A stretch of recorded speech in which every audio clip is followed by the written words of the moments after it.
Quantum computers could break every encryption on the internet, design drugs faster than clinical trials, and solve optimization problems that would take classical computers longer than the universe has existed. China and the West are in a race to build the first one that actually works, and the stakes have never been higher. Imagine a problem so complex that even the fastest supercomputer on Earth would need more time to solve it than the universe has been around. A classical computer would have to check every possible solution one by one, a task so impossibly long that it becomes meaningless. Yet a quantum computer could potentially solve it in hours, maybe minutes. This isn't science fiction. This is the promise that has governments, corporations, and scientists investing hundreds of billions of dollars into quantum computing right now. And two powers, the United States and China, are locked in a race to build the first quantum computer that can actually deliver on that promise in the real world. Consider the scale of this opportunity. The quantum computing market was valued at less than $1 billion just a decade ago. Current projections put it at $50 to $100 billion annually by 2035. Some analysts believe practical quantum computers could be worth trillions if they unlock breakthroughs in cryptography, drug discovery, materials science, and artificial intelligence. These aren't marginal technological improvements. These are potential paradigm shifts. The nation or corporation that builds the first genuinely practical quantum computer doesn't just gain a technological advantage. It gains leverage over global infrastructure, economic competitiveness, scientific discovery, and potentially military capability. To understand why this matters, you first need to understand what makes quantum computers fundamentally different from everything we've built before. Your laptop, your phone, every classical computer ever created operates on the same basic principle. Information is stored and processed as bits. A bit is either a 0 or a 1. It's binary, simple, absolute. You flip a switch, it's on or off. This simplicity is also the limitation. A classical computer with 1,000 bits can represent one specific combination of those 1,000 zeros and ones at any given moment. To explore all possible combinations, it would have to try them sequentially. For certain types of problems, this means an exponentially expanding amount of time. Consider factoring a number with 600 digits, the kind of number used in modern encryption. A classical computer would take longer than the current age of the universe to crack it through brute force. Quantum computers work on an entirely different principle. They use quantum bits, or qubits, and a qubit doesn't have to be just a 0 or a 1. Thanks to a property of quantum mechanics called superposition, a qubit can exist as both 0 and 1 simultaneously in a kind of quantum limbo until you measure it. This means a quantum computer with 100 qubits can represent all possible combinations of those 100 values at the same time. It's not sequential, it's parallel exploration of entire solution spaces all at once. But superposition isn't the only quantum advantage. There's also entanglement, where qubits become mysteriously correlated so that measuring one instantly influences the others, even if they're not physically connected. And there's interference, where quantum amplitudes can amplify correct answers while canceling out wrong ones. These three properties, superposition, entanglement, and interference, combine to create computational power that classical computers fundamentally cannot match for certain problems. This is the theoretical advantage. This is why people get excited about quantum computing. But there's a massive problem. That advantage comes with a price tag written in something called quantum decoherence. The moment you create a superposition, the quantum state is fragile. It's like trying to balance a pencil on its point. The slightest disturbance from heat, vibration, electromagnetic radiation, or even the act of observation itself will collapse the superposition. The qubit loses its quantum properties, and your advantage evaporates. This has been the fundamental challenge of quantum computing for decades. How do you keep qubits quantum long enough to actually solve something useful? This is where error correction comes in. In classical computing, error correction is straightforward. If you store your data redundantly, you can detect and fix errors. With quantum computers, it's exponentially harder because you can't copy quantum information without destroying it. That's a fundamental law of quantum mechanics called the no-cloning theorem. For 30 years, since Peter Shor first introduced the mathematical framework for quantum error correction in 1995, researchers have been trying to achieve what's called the fault-tolerant threshold. This is the point where your error correction system actually works well enough that fixing errors makes your system more stable, not less stable. It's been the holy grail of quantum computing. In December 2024, Google announced that its Willow quantum chip had crossed that threshold. Willow contains 105 superconducting qubits made from aluminum circuits operating at temperatures near absolute zero. When cooled in a dilution refrigerator to millikelvin temperatures, these circuits become artificial atoms, and their lowest energy states encode the logical zeros and ones. Google paired Willow with an algorithm called quantum echoes, which allows repeated signal measurements without destroying the quantum information. The result was a demonstration that when you add more qubits to Willow, the error rates drop exponentially, not increase. This was the breakthrough everyone had been waiting for. It proved that the path to large-scale, fault-tolerant quantum computers is real. Google's claims were staggering. Willow completed a random circuit sampling benchmark in under 5 minutes, a computation that would take the world's fastest classical supercomputer 10 septillion years. That's a 13,000 times performance advantage on a very specific benchmark designed to show quantum advantage. The tech press celebrated. The investment community went wild. It seemed like the quantum computing revolution was finally here. But the story was far more complicated than the headlines suggested. Around the same time, in November 2025, something else happened quietly. The Chip Hub for Integrated Photonics Explore, a research institute in Wuxi affiliated with Shanghai Jiaotong University, along with Turing Quantum, a Shanghai-based startup, won the leading technology award at the World Internet Conference Wuzhen Summit for a photonic quantum chip. This chip operates on completely different physics than Willow. Instead of superconducting qubits, it uses photons, particles of light, to process information. The developers claimed it accelerates complex calculations by more than 1,000-fold for certain AI and data center workloads. This is where the headlines went haywire. Western media outlets started reporting that China had made Google's Willow obsolete. China had achieved quantum dominance. The West was panicking. But this narrative missed something crucial. These two technologies aren't competitors. They're fundamentally different approaches to the same problem, and understanding why matters far more than any sensational claim about which is better. Let's start with the photonic approach. Photons have advantages that superconducting qubits don't have. Light moves at, well, the speed of light. Photons carry information efficiently. They generate less heat than electronic systems. And photonic systems can potentially operate at much higher temperatures than superconducting systems, which need near absolute zero cooling. The Chinese photonic chip packs more than 1,000 optical components onto a 6-inch silicon wafer using what they call co-packaging technology, integrating photons and electronics at the chip level. Their facility is producing 12,000 wafers annually, with each wafer yielding about 350 chips. That's industrial scale production that superconducting quantum systems haven't approached yet from the system.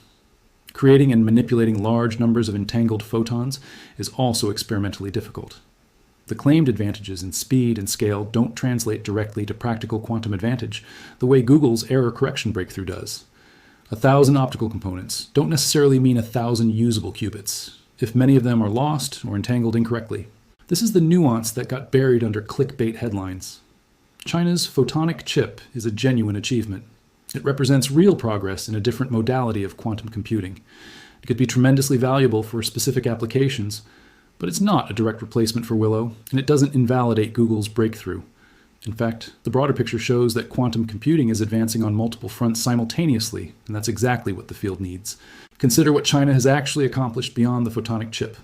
A team led by Pan Jianwei at the University of Science and Technology of China announced in December 2025 that their superconducting quantum computer, Zhuchangji 3.2, had reached the fault-tolerant threshold. This made China the second nation in the world, after the United States, to cross this critical milestone. And they did it using a different approach than Google. Instead of Google's hardware-intensive error suppression methods, the Chinese team used microwave-based control techniques. According to external physics experts, this approach could potentially offer a more efficient route than Google's method to building large, fault-tolerant quantum computers. Then there's Zhuzhang, China's photonic quantum system lineage. Zhuzhang 1.0 in December 2020 detected 76 photons through a 100-mode interferometer, making China the second country after the US to demonstrate quantum computational advantage. Zhuzhang 3.0 in October 2023 reached 255 detected photons, and in August 2025, Zhuzhang 4.0 represented what many experts consider a qualitative leap, with 3,050 detected photons from 1,024 squeezed states through an 8,176-mode spatial-temporal hybrid photonic circuit, claiming a 10 to the 54th power advantage over classical methods. Critically, Zhuzhang 4.0 is programmable, addressing criticisms that earlier versions performed only specific, tailored computations. Meanwhile, Pan's team also demonstrated a 2024 atom defect-free rubidium array using AI-driven optical tweezers in August 2025, a tenfold record at the time. Neutral atoms represent yet another modality, different from both superconducting and photonic approaches. These atoms can be trapped in arrays and manipulated with laser beams, and they show promise for scalable quantum computing. Harvard recently demonstrated 96 logical qubits using neutral atoms. Coera, a neutral atom company, has roadmaps targeting 10,000 or more qubit systems. What's emerging is not a binary race where one side wins and the other loses. Instead, we're seeing a multi-front advancement where superconducting qubits, photonic systems, neutral atoms, trapped ions, and other modalities are all progressing simultaneously toward practical quantum computing. Each has different trade-offs and advantages. Superconducting systems like Willow have shown real error correction breakthroughs but require extreme cooling and face significant coherence challenges. Google's Willow achieves approximately 68 microseconds T1 coherence, meaning quantum information persists for that duration before decaying. Chinese superconducting systems like Wukong currently achieve only 15.22 microseconds T1 coherence, significantly lower than Google. However, advancing coherence is fundamentally an engineering challenge, not an unsolvable fundamental physics problem, which means others can catch up through sufficient effort and investment.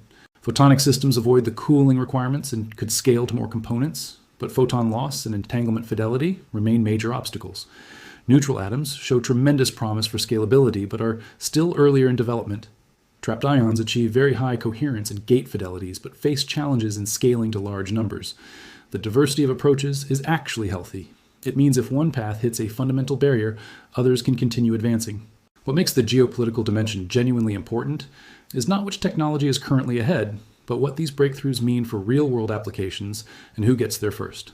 Quantum computers could revolutionize cryptography. They could break the encryption systems that currently secure everything from financial transactions to national security secrets. A large-scale quantum computer running Shor's algorithm could factor the large numbers that underlie RSA encryption in polynomial time instead of F exponential time. This isn't hypothetical anymore. The National Institute of Standards and Technology began the post-quantum cryptography standardization process in 2016, specifically to develop encryption methods that quantum computers cannot break. Major governments and corporations are already investing hundreds of millions in quantum-resistant encryption algorithms, knowing that someone, eventually, will build a quantum computer large enough to matter. The concern is so serious that intelligence agencies are already collecting and storing encrypted communications to potentially decrypt them once quantum computers become available. It's called Harvest Now, Decrypt Later. This creates enormous pressure to be the first nation with a large-scale quantum computer. Beyond cryptography, quantum computers could revolutionize drug discovery in ways that would reshape global health. Designing new pharmaceuticals currently requires testing countless molecular configurations, a process that's limited by classical computing. Chemists can run computational models, but only for molecules small enough that classical computers can handle them. Quantum computers could simulate molecular interactions directly, potentially compressing years of research into months. Consider a disease like Alzheimer's. Researchers could screen billions of potential compounds against the protein structures involved in the disease, running quantum simulations that would be impossible classically. The economic value of being first here is enormous. A single blockbuster drug is worth tens of billions of dollars. Imagine a nation that could develop vaccines or treatments for diseases months or years faster than competitors. The company or nation that develops a quantum computer capable of drug design at scale could revolutionize pharmaceutical development globally and gain control over some of the most valuable intellectual property on Earth. Materials. Science represents another frontier with staggering economic implications. Designing new materials with specific properties, better batteries for electric vehicles, lighter composites for aerospace, more efficient solar cells for clean energy, stronger structures for construction, involves exploring vast configuration spaces. Classical computers can simulate only small systems accurately. The lithium-ion battery that powers modern electric vehicles was discovered largely through trial and error spanning decades. Quantum computers could simulate larger, more realistic molecular systems, potentially enabling materials scientists to design optimal solutions computationally rather than experimentally. This could compress battery developments, NT, from a 10-year process to a 2-year process. The economic impact would be enormous. The company that develops better batteries cheaper gets to dominate the electric vehicle market. The nation that masters quantum-enabled materials, science could lead the next industrial revolution in clean energy, aerospace, semiconductors, and construction. Optimization problems represent another massive category affecting nearly every industry on Earth. Supply chains involve finding the optimal routing for millions of packages through complex networks. Financial portfolios involve optimizing investment allocations across thousands of possible assets to maximize returns while minimizing risk. Traffic flow involves routing vehicles through cities to minimize congestion. Resource allocation involves scheduling workers, machines, and resources to minimize waste. Clinical trial design involves selecting optimal patient populations and treatment protocols. Molecular structure optimization involves finding the most stable folding configuration for a given protein. Classical algorithms can find good solutions, but struggle to find the genuinely optimal solution, especially when the solution space is enormous. A supply chain optimization that currently takes days to compute could potentially take hours with a quantum computer. A financial optimization that takes weeks could take hours. Quantum computers might solve these problems orders of magnitude faster. Every industry from logistics to finance to telecommunications to manufacturing would be transformed. A quantum advantage in optimization could literally be worth trillions of dollars globally.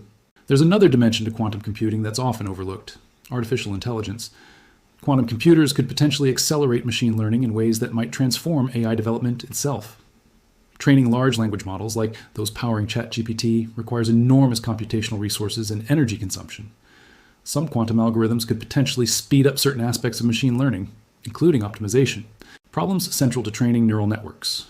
We don't yet know if quantum computers will dramatically accelerate AI, but the possibility has venture capitalists and governments viewing quantum computing as potentially critical infrastructure for the next generation of artificial intelligence.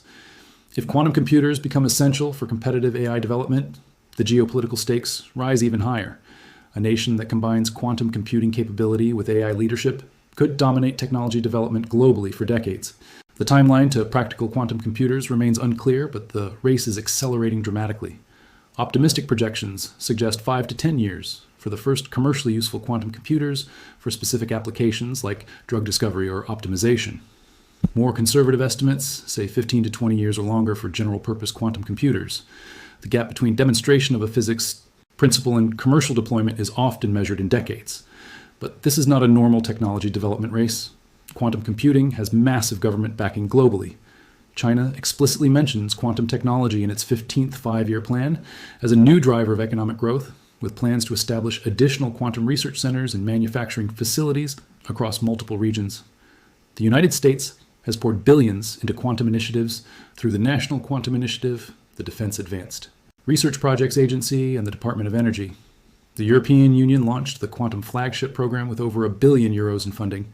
Private investors are funding quantum startups globally, with companies like IonQ, Rigetti, and others raising hundreds of millions of dollars. Every major technology corporation from Google to IBM to Amazon has quantum computing initiatives.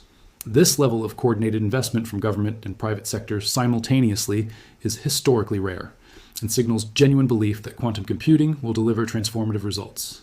Consider the industrial development happening right now. China Telecom Quantum Group became the controlling shareholder of Quantum CTech in January 2025, positioning itself as a strategic player not just in quantum computing development, but in quantum computing as a service, a fully domestically produced Chinese superconducting quantum computer codenamed Tianyan 287 was announced as a commercial system, not a laboratory prototype. It's built specifically to operate reliably in continuous cloud service environments. The Chinese team created an AI system for efficient automated calibration of superconducting chips, solving a practical engineering challenge that others are still wrestling with. Origin Quantum, a Chinese quantum computing company, may have missed its ambitious roadmap. It targeted 1,024 qubits by 2025, but achieved 72. But it released Origin Pilot OS, the world's first freely downloadable quantum computer operating system, in February 2026. This is a standards-setting move. Any university or research institute building a quantum computer can download this operating system for free from China, rather than building from scratch or licensing Western alternatives. If this becomes the de facto standard, it creates dependency on Chinese infrastructure for quantum computing globally. Shenzhen's Southern Manufacturing Hub began building the nation's first production line for photonic quantum computers in August 2025. This is crucial. Moving from demonstration to mass production is where real technological leadership is established. The Western world demonstrated semiconductor advantage not just through brilliant physics, but through the ability to manufacture at scale. China is moving toward manufacturing quantum systems at scale. Meanwhile, Google opened early access to Willow in March 2026, but with restrictions. The Willow Early Access program explicitly bars researchers whose employers or academic institutions are located in China, Russia, Ukraine, Iran, or Belarus. This is a strategic constraint. It prevents Chinese researchers from direct access to Willow for independent verification and learning. It's not necessarily wrong, National security concerns around quantum computing are legitimate, but it also highlights how this competition is increasingly geopolitical, not purely scientific. The real question isn't whether one technology will dominate, but when practical quantum computers will emerge and who will build them first. Practical means the ability to solve real-world problems faster or better than classical computers in commercially valuable ways. This is different from demonstrating quantum advantage on a benchmark. Google's Willow demonstrates quantum advantage, but that random circuit sampling benchmark, while important for proving the principle works, doesn't directly solve any commercially valuable problem. It's the entry ticket to the game. The next phase is scaling. Can you go from 105 qubits to thousands while maintaining error correction? Can you scale photonic systems while managing photon loss? Can you keep quantum coherence long enough to run algorithms valuable to industry? These are primarily engineering challenges now, not fundamental physics barriers. The nation or company that solves these engineering challenges first will have access to a technology that could reshape industries worth trillions of dollars. Consider the national security implications more carefully. A nation with a large-scale quantum computer and a few years' head start could potentially decrypt communications from rival nations. This has profound intelligence implications. It could read military communications, diplomatic cables, industrial espionage intercepts, and financial transactions. Some intelligence analysts estimate that the first nation to achieve practical quantum decryption capability will have intelligence advantages worth hundreds of billions or more in avoided economic espionage, prevented attacks, and military advantage. This is why cryptographic transition is treated as an urgent national security priority by every developed nation. It's also why some argue that quantum computing represents a potential shift in global power dynamics, as significant as the nuclear bomb or as the internet itself. China has advantages and disadvantages. It has demonstrated the ability to move quickly from research to industrial deployment in other high-tech fields like semiconductors and batteries. It's investing heavily with government backing and long-term commitment. It's working on multiple modalities simultaneously, increasing the probability that at least one will succeed. The disadvantages include lower quantum coherence times in current superconducting systems, and the fact that much of its most recent work hasn't yet been peer-reviewed in major international journals, making independent verification difficult. The West, primarily through Google and IBM, has demonstrated the deepest progress on error correction, and as scientists like Michel Devoret, Google's chief scientist for quantum hardware, who won the Nobel Prize in Physics in 2025 for foundational work in quantum computing. But the West has been slower in moving toward industrial production and scaling. American quantum companies are investing heavily, but their funding models are more fragmented across private startups rather than coordinated national initiatives like China's approach. The reality is that quantum computing advancement serves humanity better if it's not a monopoly. The best cryptography depends on multiple independent implementations being analyzed by many researchers. Drug discovery advances faster if multiple groups are researching multiple approaches. Materials science breakthroughs multiply when many teams pursue different angles simultaneously. The diversity of effort globally, despite the competitive framing, actually accelerates progress toward practical quantum computing. But make no mistake, whoever builds a practical large-scale quantum computer first will have genuine advantages that extend far beyond prestige. They'll potentially be able to break existing encryption and develop new cryptographic systems before others adapt. They'll be years or decades ahead in quantum-enabled drug discovery, materials science, and optimization translating to economic and strategic advantage. They'll set international standards that others must follow. The geopolitical implications are genuinely profound and permanent. The bottom line is this: quantum computers could solve problems that matter immensely to human civilization. Designing medicines faster, discovering new materials, optimizing systems at a scale impossible today, and potentially improving artificial intelligence in ways we haven't yet imagined. China and the West are both racing toward this future through different technological approaches. Neither has won decisively. Willow's breakthrough doesn't make China's photonic chip obsolete. China's photonic achievement doesn't invalidate Google's error correction work. The sensational headlines claiming one side has already won are premature and misleading. What's actually happening is an accelerating global race that's driving innovation forward across multiple modalities and approaches simultaneously. Superconducting qubits, photonic systems, neutral atoms, trapped ions, and approaches not yet proven viable are all advancing in parallel. The diversity is strategically good, the competition is scientifically good, driving breakthroughs that might not occur with a single technology or approach. The stakes are high, and they just got higher as both nations increase investment and commitment.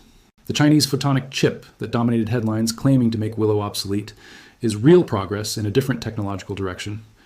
Google's Willow breakthrough in error correction is equally real progress on a different path. Both could lead to practical quantum computers. Both could fail to scale in unexpected ways. The quantum computing landscape of the next decade will likely involve multiple competing approaches, modalities, and implementations advancing at different rates toward the goal of practical quantum advantage. What matters most isn't the clickbait narratives or the headline races. What matters is whether quantum computers will actually work at meaningful scale within the decade, and if so, which nation or corporation reaches that milestone first. In the next 5 to 15 years, we'll learn whether quantum computing can actually deliver on its extraordinary promise.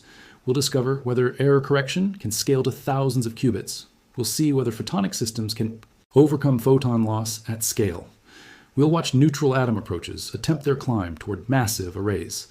And we'll learn whether the breakthrough comes from the east or the west, or whether it emerges from somewhere entirely unexpected. That answer will reshape technology, economics, national security, and global power in ways we're only beginning to understand. The race has begun in earnest, and the finish line will define the century ahead.